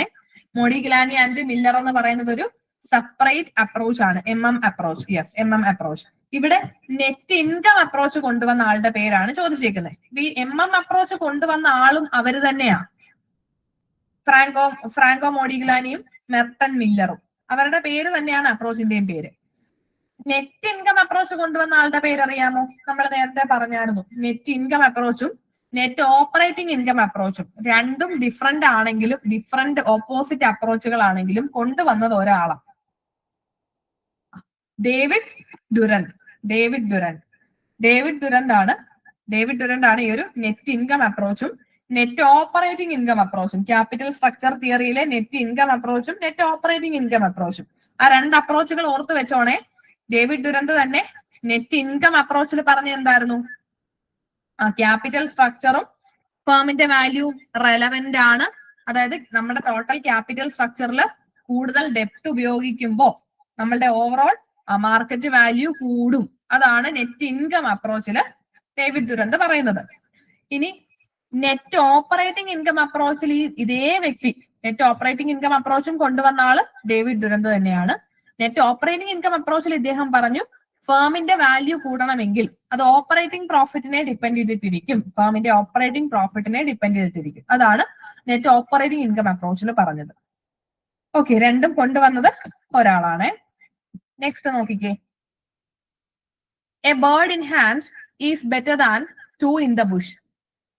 It's the proverb used for supporting which dividend model. ഇത് വളരെ ഇമ്പോർട്ടന്റ് ആണ്. ഇത് നിങ്ങൾക്ക് ഈ വട്ടവും ചോദിക്കാൻ സാധ്യതയുണ്ട്. Bird in hand approach, dividend അപ്രോച്ചില്, ഡിവിഡന്റ് മോഡലില് ബേർഡ് ഇൻ ഹാൻഡ് എന്ന് പറഞ്ഞിട്ട് ഒരു അപ്രോച്ച് ഉണ്ട് അല്ലെ. ഇതിലൊരു മോഡലിനകത്താണ് ഈ ബേർഡ് ഇൻ ഹാൻഡ് അപ്രോച്ച് വരുന്നത്. അതായത് A bird in hand is better than two in Bush എന്ന് പറയും. ഇതറിയാമോ? ഏത് അപ്രോച്ച് ആണെന്ന് അറിയാമോ? ഏത് ഡിവിഡന്റ് മോഡലിൽ വരുന്നയാ എന്ന് പറഞ്ഞേ. MM model, Gordon's model, Walter's model, Keynes model.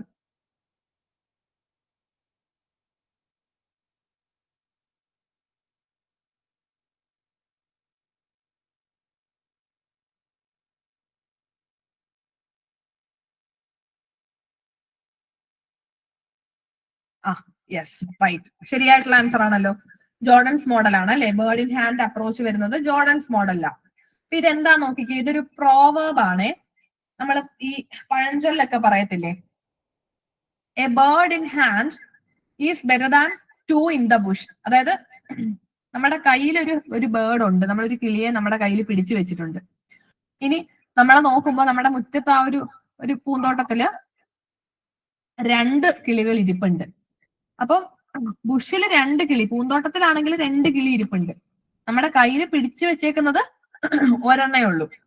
അപ്പം നമ്മൾ എന്താ വിചാരിക്കുന്നേ, ഇതിനെ വിട്ടിട്ട് നമ്മൾ നേരെ ആ പൂന്തോട്ടത്തിലേക്ക് പോയാൽ 2 എണ്ണത്തിലേക്ക് കിട്ടും. ഇപ്പൊ നമ്മുടെ കയ്യിൽ ആകെ ഒന്നേ ഉള്ളൂ. ഇതിനെ പിടിച്ചുകൊണ്ടിരിക്കാതെ നമ്മള് നേരെ ബുഷിലേക്ക് പോയാൽ നമുക്ക് അവിടെ 2 എണ്ണം ഉണ്ട്. അപ്പൊ ആ 2 എണ്ണത്തിലേക്ക് കിട്ടും. കയ്യിലിരിക്കുന്നതിനെ ആകെ ഒന്നല്ലേ ഉള്ളൂ. അപ്പോ ഈ ഒരു പ്രോവർബിൽ പറഞ്ഞേക്കുന്ന എന്താ, bird in hand is better than two in the Bush. അതായത് നമ്മുടെ കയ്യിലൊരു ബേർഡ് ഇരിപ്പുണ്ടെങ്കിൽ ബുഷിൽ 2 എണ്ണം ഉണ്ടെങ്കിലും അതിനെക്കാട്ടിലും ബെറ്റർ നമ്മുടെ കയ്യിലിരിക്കുന്ന ഒരെണ്ണമാണ്. കാരണം എന്താ, നമ്മുടെ കയ്യിൽ ഒരെണ്ണം ഉണ്ടെന്നുള്ളതിന്റെ അർത്ഥം നമ്മൾ ഓൾറെഡി അത് ഓൺ ചെയ്തു, നമുക്ക് കിട്ടി, നമ്മളെ കയ്യിൽ പിടിച്ചു വെച്ചേക്കുക.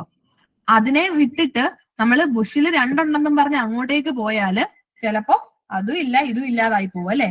അപ്പൊ നമ്മുടെ കയ്യിൽ ഉള്ളത് ഒരെണ്ണം, അത് നമുക്ക് ഉറപ്പുള്ളതാ, അത് നമുക്ക് കിട്ടിയതാ.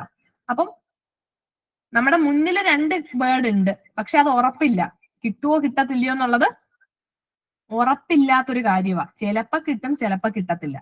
അപ്പൊ ബുഷിലുള്ള 2 ബേർഡിനെക്കാട്ടിലും എപ്പോഴും നല്ലത് നമ്മളുടെ ഹാൻഡിലുള്ള ഒരു ബേർഡ് ആയിരിക്കും. അപ്പൊ നമ്മൾ ഈ ബുഷിലുള്ള 2 ബേർഡിന്റെ പുറകെ പോയി കയ്യിലുള്ള ഒന്നും കൂടെ കളയരുത്. ഈ ഒരു അപ്രോച്ച്, ഈ ഒരു പ്രോവർബ് ജോർഡൻസ് മോഡലിലാണ് നമ്മൾ ഉപയോഗിക്കുന്നത്. അതായത് അവിടെ പറയുന്നത് ഇൻവെസ്റ്റേഴ്സിന്, ഇതൊരു ഡിവിഡന്റ് മോഡലാണ്, ഡിവിഡന്റ് മോഡൽ. അപ്പൊ ഇവിടെ പറയുന്നത് ഇൻവെസ്റ്റേഴ്സ് എപ്പോഴും കറണ്ട് ഡിവിഡന്റുകളെയാണ് അവർക്ക് ഇഷ്ടം, ഫ്യൂച്ചർ ക്യാപിറ്റൽ ഗെയിൻ അവർക്ക് വേണ്ട. അതായത് ഇപ്പൊ നമ്മുടെ കമ്പനിയിൽ, നമ്മളിപ്പോ ഒരു കമ്പനിയിൽ ഷെയറിൽ ഇൻവെസ്റ്റ് ചെയ്തു. ഈ ഷെയറിൽ ഇൻവെസ്റ്റ് ചെയ്യുമ്പോൾ നമുക്ക് ഡിവിഡന്റ് കിട്ടും അല്ലെ, കമ്പനിയുടെ പ്രോഫിറ്റിന്റെ ഒരു വിഹിതം നമുക്ക് കിട്ടും. അപ്പൊ നമുക്ക് കിട്ടുന്ന ഡിവിഡന്റ് നമ്മൾ വേണ്ട എന്ന് വെക്കുവാണെങ്കിൽ ആ പൈസ കമ്പനി എന്ത് ചെയ്യും, അതായത് കമ്പനിയുടെ പ്രോഫിറ്റ് നമുക്ക് വീതിച്ചു തരാതെ അത് കമ്പനി വളരും. കമ്പനി വളർന്ന് വളർന്ന് വളർന്ന് പടന്ന് പന്തലിച്ച് വലിയ കമ്പനിയാകും. അപ്പോഴും നമുക്ക് എന്താ പ്രയോജനം? അപ്പോ നമ്മുടെ ഷെയറിന്റെ മൂല്യവും കൂടും കമ്പനി വില വളരുന്നതനുസരിച്ച്. അപ്പൊ നമ്മൾ ഈ ഡിവിഡന്റുകൾ വേണ്ട എന്ന് വെച്ചാൽ കമ്പനി ഫ്യൂച്ചറിൽ അത് വളർന്ന് വലിയ കമ്പനി ആകുമ്പോൾ നമ്മൾ ഇന്ന് 10 രൂപയ്ക്ക് മേടിച്ച് വെച്ച ഷെയറുകളുടെ അന്നത്തെ വില 1000 രൂപയായിട്ട് മാറും. അപ്പൊ നമുക്ക് വലിയൊരു ക്യാപിറ്റൽ ഗെയിൻ കിട്ടും. പക്ഷേ ജോർഡൻസ് മോഡലിൽ പറയുന്നത് ഇത് ഇൻവെസ്റ്റേഴ്സിന് താല്പര്യമില്ല. കാരണം ഇപ്പൊ കിട്ടുന്ന ഡിവിഡന്റും കൂടെ വേണ്ടെന്ന് വെച്ച് അത് കമ്പനി തന്നെ ഇട്ടോളാൻ പറഞ്ഞിട്ട് ഫ്യൂച്ചറിൽ കമ്പനി വളർന്ന് വലിയ കമ്പനി ആകുമ്പോൾ നമുക്ക് വലിയൊരു ക്യാപിറ്റൽ ഗെയിൻ കിട്ടുമെന്ന് ആൾക്കാർ പ്രതീക്ഷിച്ചിരിക്കത്തില്ല. ഇൻവെസ്റ്റേഴ്സിന് എപ്പോഴും ഇഷ്ടം കറണ്ട് ഡിവിഡന്റാ. കാരണം ഫ്യൂച്ചറിൽ കമ്പനി വളരുമോ ഇല്ലയോ എന്നുള്ളതൊന്നും ഒരു ഉറപ്പില്ലാത്ത കാര്യമാണ്. ഇപ്പൊ കിട്ടുന്ന ഡിവിഡന്റ് ഇനി കിട്ടിയാൽ മതി, ചെറിയ തുകയാണേലും അവർക്ക് അത് മതി. ഫ്യൂച്ചറിലെ ഒരു അൺസർട്ടൈൻ ക്യാപിറ്റൽ ഗെയിനോട് താല്പര്യമില്ല. അതാണ് ബേർഡ് ഇൻ ഹാൻഡിൽ കൂടെ ജോർഡൻ പറഞ്ഞു വന്നത്. മനസ്സിലായോ? ക്ലിയർ ആയോ അത്?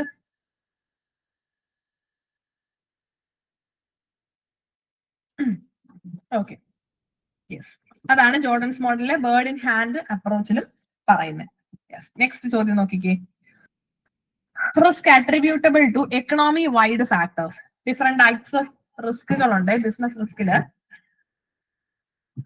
എക്കണോമി വൈഡ് ഫാക്ടേഴ്സ്, അതായത് എല്ലാവരെയും അഫക്ട് ചെയ്യുന്ന റിസ്ക്, അല്ലെങ്കിൽ ഇങ്ങനെയുള്ള റീസൺസ് കാരണം എല്ലാവരെയും അഫക്ട് ചെയ്യുന്ന, ഒരു എക്കണോമിയെ മുഴുവനായിട്ടും അഫക്ട് ചെയ്യുന്ന റിസ്കിനെ പറയുന്ന പേര് ഏതാ? ബിസിനസ് റിസ്ക് ആണോ?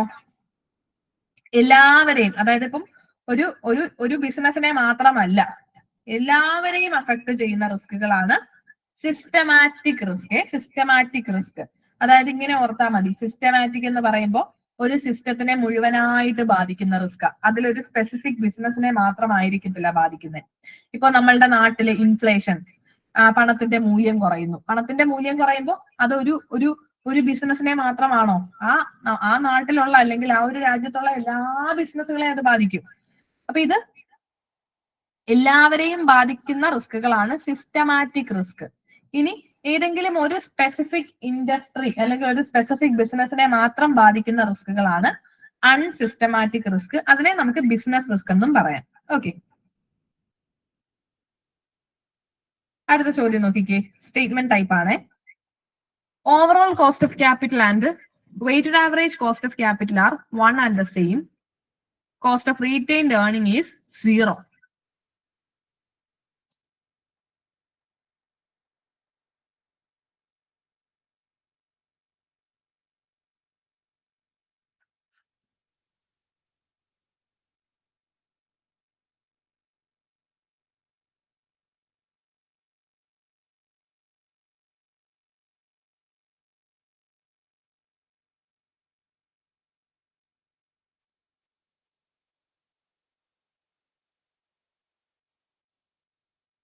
ഏതൊക്കെയാണ് ശരിയായിട്ടുള്ള സ്റ്റേറ്റ്മെന്റ്? ഇവിടെ നമ്മുടെ സ്റ്റേറ്റ്മെന്റ്സ് നോക്കിക്കേ. ഓവറോൾ കോസ്റ്റ് ഓഫ് ക്യാപിറ്റലും വെയ്റ്റഡ് ആവറേജ് കോസ്റ്റ് ഓഫ് ക്യാപിറ്റലും ഒന്നാണ്. യെസ്, അത് ശരിയായിട്ടുള്ള സ്റ്റേറ്റ്മെന്റ് ആണ്. നമ്മൾ ഈ ഓവറോൾ കോസ്റ്റ് ഓഫ് ക്യാപിറ്റൽ എന്ന് പറഞ്ഞാൽ നമ്മളുടെ മൊത്തം കോസ്റ്റ്, അതായത് ഇപ്പൊ നമ്മുടെ ക്യാപിറ്റൽ സ്ട്രക്ചറിൽ ഡെപ്റ്റ് ഉണ്ട്, ഇക്വിറ്റി ഉണ്ട്, റീറ്റെയിൻഡ് ഏർണിംഗ്സ് ഉണ്ട്. ഇതിന്റെ എല്ലാത്തിന്റെയും കൂടെ കോസ്റ്റിനെ ഒരുമിച്ച് നമ്മൾ പറയുന്നതാണ് ഓവറോൾ കോസ്റ്റ് ഓഫ് ക്യാപിറ്റൽ അല്ലെങ്കിൽ weighted average cost of capital. 1 ശരിയാ. സ്റ്റേറ്റ്മെന്റ് 2 നോക്കിക്കേ. Cost of retained earnings is 0. ഇത് ആക്ച്വലി റീറ്റെയിൻഡ് ഏർണിംഗ്സിന് കോസ്റ്റ് ഇല്ല. പക്ഷേ ഒരു കാര്യം ഓർക്കണം, ഈ റീറ്റെയിൻഡ് ഏർണിംഗ്സ് എന്ന് പറഞ്ഞാൽ നമ്മളുടെ ബിസിനസ്, നമ്മുടെ കമ്പനിയുടെ ലാഭം, പ്രോഫിറ്റ് ഉണ്ടാകുമ്പോൾ ഈ പ്രോഫിറ്റ് മുഴുവനായിട്ടും ഇക്വിറ്റി ഷെയർ ഹോൾഡേഴ്സിന് വീതിച്ചു കൊടുക്കത്തില്ല. ഒരു ചെറിയ ഭാഗം കമ്പനിയിൽ തന്നെ എന്ത് ചെയ്യും? റീറ്റെയിൻ ചെയ്യും. അവർക്ക് എന്തെങ്കിലും ഒരു അത്യാവശ്യം വന്നാൽ എടുക്കാൻ വേണ്ടിയിട്ട് ചെറിയൊരു പോർഷൻ കമ്പനിയിൽ തന്നെ മാറ്റി വെച്ചിട്ട് ബാക്കിയുള്ളതായിരിക്കും നമ്മളുടെ ഷെയർ ഹോൾഡേഴ്സിന് കൊടുക്കുന്നത്. ഈ റീറ്റെയിൻ ചെയ്യുന്ന പോർഷൻ ആണ് റീറ്റെയിൻഡ് ഏർണിംഗ്സ്. പക്ഷേ യഥാർത്ഥത്തിൽ ഈ റീറ്റെയിൻഡ് ഏർണിംഗ്സിന് നമുക്ക് കോസ്റ്റ് ഒന്നും ഉണ്ടാകുന്നില്ല. കാരണം അത് കമ്പനിയുടെ സ്വന്തം ഫണ്ടാ. അതിന് കമ്പനി ആർക്കും അതിന് പകരം ഒരു ഇൻട്രസ്റ്റോ ഡിവിഡൻഡോ റീറ്റെയിൻഡ് ഏർണിംഗ്സിന് കൊടുക്കേണ്ടി വരുന്നില്ല. സോ റീറ്റെയിൻഡ് ഏർണിംഗ്സിന് കോസ്റ്റ് ഇല്ല. പക്ഷേ അവിടെ മറ്റൊരു തരത്തിൽ റീറ്റെയിൻഡ് ഏർണിംഗ്സിന്റെ കോസ്റ്റ് ഇവർ പറയുന്നുണ്ട്, അതായത് ഓപ്പർച്യൂണിറ്റി കോസ്റ്റ് ആയിട്ട്. അതായത് ഈ റീറ്റെയിൻഡ് ഏർണിംഗ്സ് എന്ന് പറയുന്നത് യഥാർത്ഥത്തിൽ ഷെയർ ഹോൾഡേഴ്സിന് അവകാശപ്പെട്ടതല്ലായിരുന്നോ? കമ്പനിയുടെ പ്രോഫിറ്റ് ഷെയർ ഹോൾഡേഴ്സിന് അവകാശപ്പെട്ടതാ. അപ്പോ ഈ 1,00,000 രൂപ കമ്പനിക്ക് പ്രോഫിറ്റ് ഉണ്ടായെങ്കിൽ 50,000 രൂപ കമ്പനിയിൽ മാറ്റി വെച്ചു, ബാക്കി 50,000 ഷെയർ ഹോൾഡേഴ്സിന് ഡിവൈഡ് ചെയ്ത് കൊടുത്തു. അപ്പൊ ഈ കമ്പനിയിൽ മാറ്റി വെച്ച 50,000 അതും ഷെയർ ഹോൾഡേഴ്സിന് അവകാശപ്പെട്ടതാ.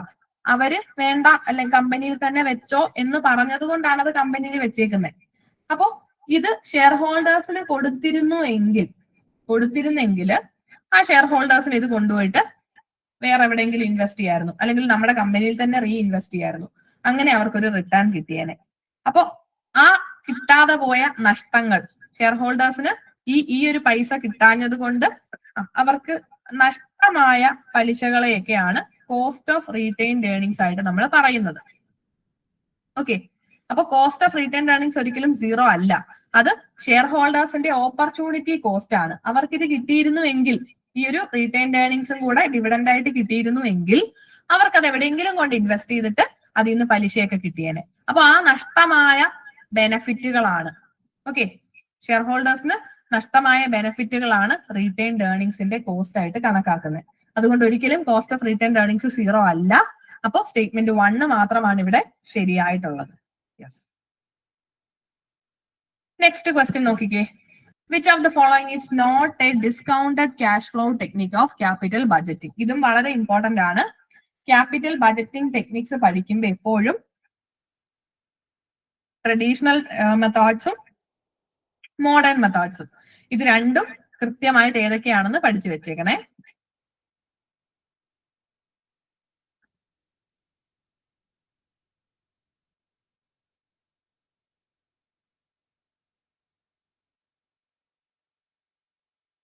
ഇതിലേതാന്ന് പറയാമോ? ഡിസ്കൗണ്ടഡ് ക്യാഷ് ഫ്ലോ അല്ലാത്തത്.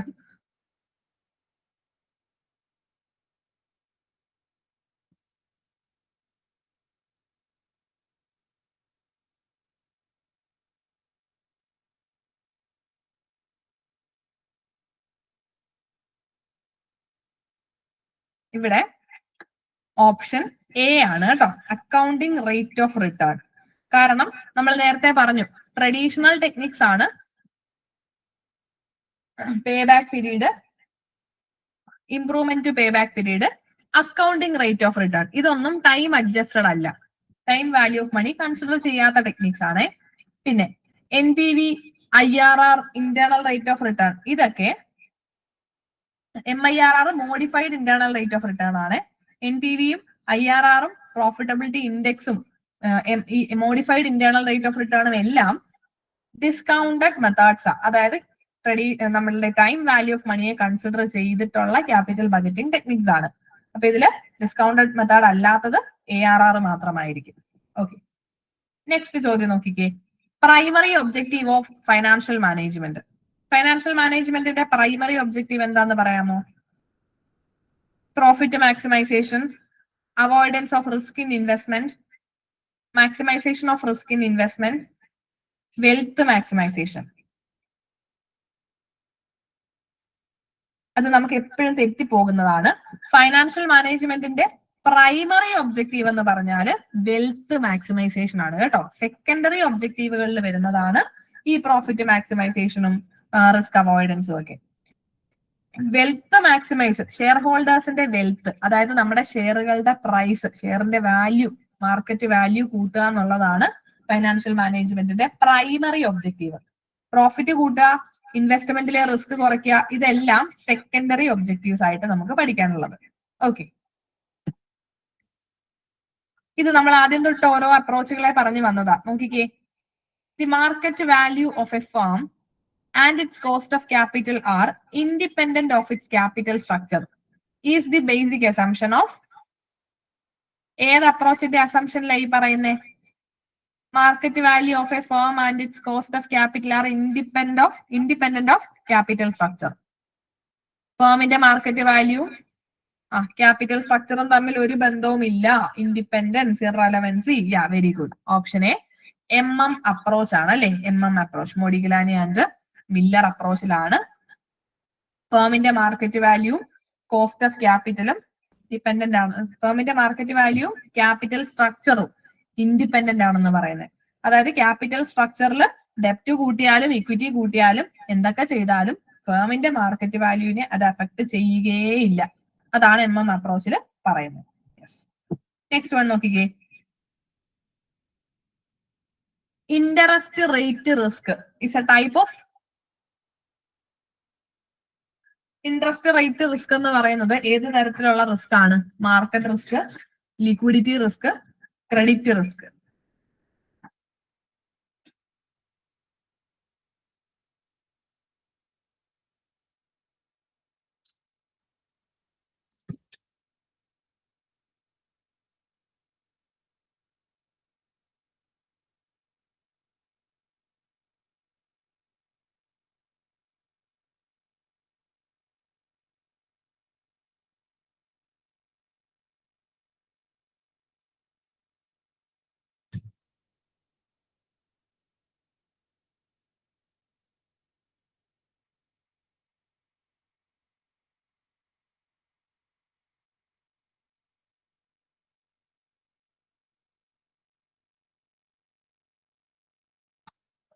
ഇവിടെ ഓപ്ഷൻ എ ആണ് കറക്റ്റ് ആൻസർ. മാർക്കറ്റ് റിസ്ക് അല്ലെ? യെസ്. ഇൻട്രസ്റ്റ് റേറ്റ് റിസ്ക് ഒരു മാർക്കറ്റ് റിസ്ക് ആണ് കേട്ടോ. അതായത് മാർക്കറ്റ് ഇൻട്രസ്റ്റ് റേറ്റുകളിലുള്ള ഫ്ലക്ച്വേഷൻസ് കാരണം വരുന്ന റിസ്ക് ആണ് interest rate risk. Stock dividend resulting stock dividend ഉണ്ട് അല്ലെ? സ്റ്റോക്ക് ഡിവിഡൻഡ് അതായത് ഇൻവെസ്റ്റേഴ്സിന് അല്ലെങ്കിൽ ഇക്വിറ്റി ഷെയർ ഹോൾഡേഴ്സിന് ഡിവിഡൻഡ് ആയിട്ട് പൈസ കൊടുക്കുന്നതിന് പകരം ഷെയറുകൾ തന്നെ കൊടുക്കുന്നു. അതാണ് സ്റ്റോക്ക് ഡിവിഡൻഡ്. പല ടൈപ്സ് ഓഫ് ഡിവിഡൻസ് ഉണ്ട് കേട്ടോ. വളരെ ഇമ്പോർട്ടന്റ് ആണ് ഡിഫറെന്റ് ടൈപ്സ് ഓഫ് ഡിവിഡൻഡ്. അപ്പൊ ഈ ഇൻവെസ്റ്റേഴ്സിന് നമ്മുടെ കമ്പനിയുടെ ലാഭത്തിന്റെ ഒരു വിഹിതം പൈസയായിട്ട് കൊടുക്കാതെ അഡീഷണൽ ഷെയറുകളായിട്ട് കൊടുക്കുമ്പോ നമ്പർ ഓഫ് ഇക്വിറ്റി ഷെയർസിൽ എന്ത് വ്യത്യാസമാണ് വരുന്നത്? ഡിക്രീസ് ആണോ, ഇൻക്രീസ് ആണോ, ഡബ്ലിംഗ് ആണോ, ഒപ്റ്റിമൈസിങ് ആണോ?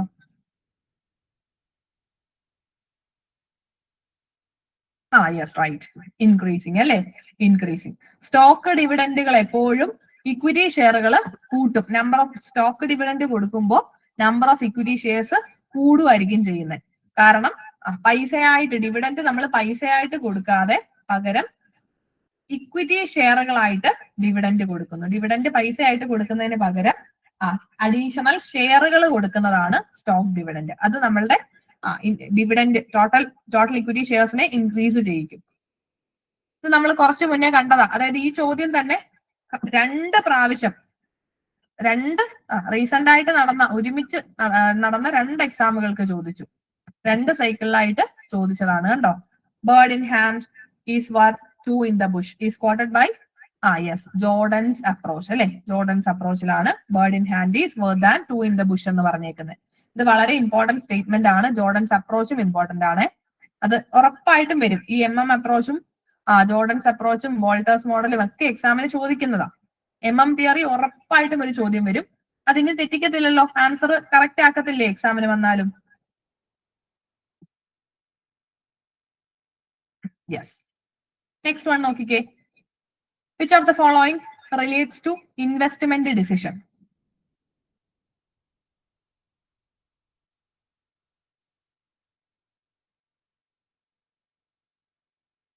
ഇതിലേതാണ് ഇൻവെസ്റ്റ്മെന്റ് ഡിസിഷനുമായിട്ട് ബന്ധപ്പെട്ടിട്ടുള്ളത്?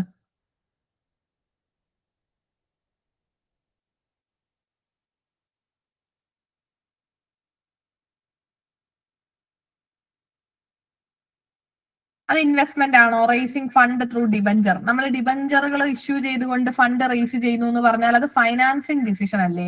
ഇൻവെസ്റ്റ്മെന്റ് ക്യാപിറ്റൽ ബഡ്ജറ്റിംഗ് ഡിസിഷൻസ് ആണ്. ഞാൻ നേരത്തെ പറഞ്ഞില്ലേ? യെസ്, ക്യാപിറ്റൽ ബഡ്ജറ്റിംഗ് ആണ്. അതായത് എപ്പോഴും ഓർക്കണം, നമ്മളുടെ ഫൈനാൻഷ്യൽ മാനേജ്മെന്റിൽ 3 ഡിസിഷൻസ് ആണ്. Investment decision, financing decision, dividend decision. ഈ 3 ഡിസിഷൻസ് ചേരുന്നതാണ് നമ്മുടെ ഫൈനാൻഷ്യൽ മാനേജ്മെന്റ്. അപ്പൊ ഇതില് ഇൻവെസ്റ്റ്മെന്റ് ഡിസിഷൻ എന്ന് പറയുമ്പോൾ എപ്പോഴും ഓർക്കണം, നമ്മുടെ കയ്യിലിരിക്കുന്ന പൈസ നമ്മൾ എവിടെയെങ്കിലും ഇൻവെസ്റ്റ് ചെയ്യുന്നതുമായിട്ട് ബന്ധപ്പെട്ടിട്ടുള്ള കാര്യങ്ങളാണ്. അതാണ് ക്യാപിറ്റൽ ബഡ്ജറ്റിംഗ്. നമ്മുടെ കയ്യിലിരിക്കുന്ന ക്യാപിറ്റല് എവിടേക്കൊക്കെ, എന്തിലേക്കൊക്കെ, ഏത് പ്രൊജക്ടുകളിലേക്ക് ഇൻവെസ്റ്റ് ചെയ്യണം, അതാണ് ക്യാപിറ്റൽ ബഡ്ജറ്റിംഗ്. ഇനി ഫൈനാൻസിങ് ഡിസിഷൻ എന്ന് പറഞ്ഞാല് നമ്മളുടെ കയ്യിൽ പൈസ ഇല്ല, ഫൈനാൻസ് വേണം. അപ്പോ ഡിഫറെന്റ് പല സോഴ്സുകളിൽ നിന്ന് നമുക്ക് എന്ത് ചെയ്യണം? ഫണ്ട് റേസ് ചെയ്യണം. അത് ഇക്വിറ്റി ആയിട്ട് വേണോ, അതോ ഡിബഞ്ചർ ഡെപ്റ്റ് വേണോ, അതോ റീറ്റെയിൻഡ് ഏർണിങ്സ് എടുക്കണോ? ഏത് തരത്തിൽ ഫണ്ട് റേസ് ചെയ്യണം? എപ്പോഴും നമുക്ക് കോസ്റ്റ് കുറഞ്ഞിട്ടുള്ള തരത്തിലുള്ള സോഴ്സുകളിൽ നിന്ന് നമ്മൾ പൈസ കടമെടുക്കുകയുള്ളൂ. അപ്പൊ അതുമായിട്ട് ബന്ധപ്പെട്ട് വരുന്ന പൈസ കടം എടുക്കുന്നതുമായിട്ട് ബന്ധപ്പെട്ട ഡിസിഷൻസ് ആണ് ഫൈനാൻസിങ് ഡിസിഷൻ. പിന്നെ ഡിവിഡൻഡ് ഡിസിഷൻ എന്ന് പറയുമ്പോൾ അത് നമ്മളുടെ ബിസിനസിന്റെ പ്രോഫിറ്റ് അത് ഏത് റേഷ്യോയിൽ വീതിച്ചു കൊടുക്കണം, ആ പ്രോഫിറ്റ് എത്രത്തോളം ഷെയർ ഹോൾഡേഴ്സിന് കൊടുക്കണം, എത്രത്തോളം കമ്പനിയിൽ തന്നെ റീറ്റെയിൻ ചെയ്യണം, ഇങ്ങനെയുള്ള ഡിസിഷൻസ് ആണ് ഡിവിഡൻഡ് ഡിസിഷൻസ്. ഓക്കെ, ഒരു ചോദ്യം കൂടെ നോക്കിക്കേ. Financial leverage occurs due to use of. എന്തിന്റെ യൂസ് കൊണ്ടാണ് ഫൈനാൻഷ്യൽ ലിവറേജ് ഉണ്ടാകുന്നത്? നമ്മൾ നേരത്തെ പറഞ്ഞു ഫൈനാൻഷ്യൽ ലിവറേജ്. ഫൈനാൻഷ്യൽ ലിവറേജ് എന്ന് പറഞ്ഞാല് ടോട്ടൽ ക്യാപിറ്റൽ സ്ട്രക്ചറിൽ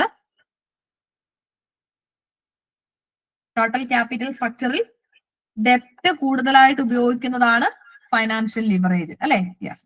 ഇവിടെ ഡെപ്റ്റ് ക്യാപിറ്റൽ യൂസ് ചെയ്യുന്നത് കൊണ്ടാണ് ഫൈനാൻഷ്യൽ ലിവറേജ് ഉണ്ടാകുന്നത്. Okay, last question. According to net income approach, capital structure affect EPS, market value of firm, operating profit, none of these. Net income approach പ്രകാരം capital structure എന്തിനെ affect ചെയ്യുമെന്നാണ് നമ്മൾ പഠിച്ചത്? ഫേമിന്റെ capital structure നമ്മളുടെ ഫേമിന്റെ market വാല്യൂവിനെ affect ചെയ്യുമെന്നാണ് പഠിക്കുന്നത് അല്ലെ? ഫേമിന്റെ മാർക്കറ്റ് വാല്യൂവിനെ അഫക്ട് ചെയ്യും. Capital structure affect the market value of the firm. അതാണ് net income approach. Yes, okay. ഇത്രയും കാര്യങ്ങളാണ് നമുക്ക് ഈ ഒരു ഏരിയയിൽ നിന്ന് നോക്കേണ്ട പ്രീവിയസ് ഇയർ ക്വസ്റ്റ്യൻസ്. നെക്സ്റ്റ് ക്ലാസ്സിൽ മാർക്കറ്റിംഗിൽ നിന്നുള്ള ചോദ്യങ്ങൾ നമുക്ക് ഡിസ്കസ് ചെയ്യാം. Okay, thank you.